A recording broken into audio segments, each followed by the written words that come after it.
1. Attendre d'un homme qu'il pense comme une femme. Vous connaissez sûrement le livre de John Gray, Les hommes viennent de Mars, les femmes viennent de Vénus. Ce livre met en valeur les différences qui existent entre les sexes. Les hommes et les femmes n'ont pas la même perception des choses. C'est d'ailleurs ce qui cause la majorité des problèmes de communication dans le couple. Un exemple, en général, les hommes sont moins romantiques que les femmes. Ils n'ont pas nécessairement besoin de préliminaires passionnés et peuvent facilement séparer le sexe des sentiments, ce que nous avons plus de mal à faire. Ce qui explique qu'ils vous incommodent parfois avec sa libido de façon assez déplacée. Et ne comprennent pas pourquoi vous le repoussez. Vous devez absolument intégrer cette différence de point de vue pour avoir une vie sexuelle épanouie. N'attendez pas d'un homme qu'il comprenne ce que vous attendez sans avoir à le lui dire.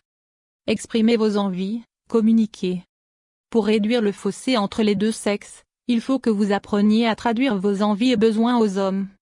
2. Ne pas montrer votre énergie sexuelle.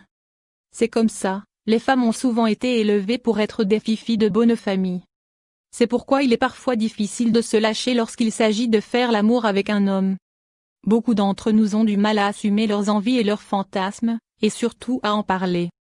Mais croyez-moi les filles, votre Jules adore que vous osiez exprimer votre passion. Les hommes aiment que les femmes prennent les devants, qu'elles osent se lâcher. N'hésitez pas à leur dire clairement ce que vous aimez, ils ne vous en respecteront que plus. Soyez vous-même, lâchez-vous et pensez à votre plaisir. 3. Critiquez les performances de votre Jules.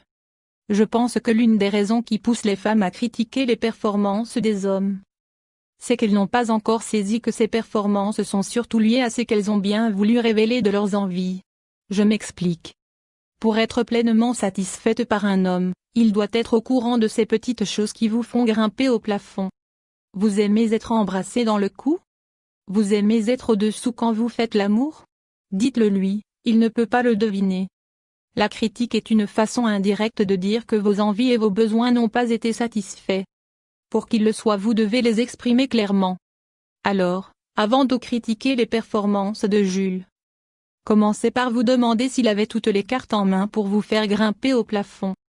Si c'est le cas et qu'il n'assure toujours pas, une discussion s'impose.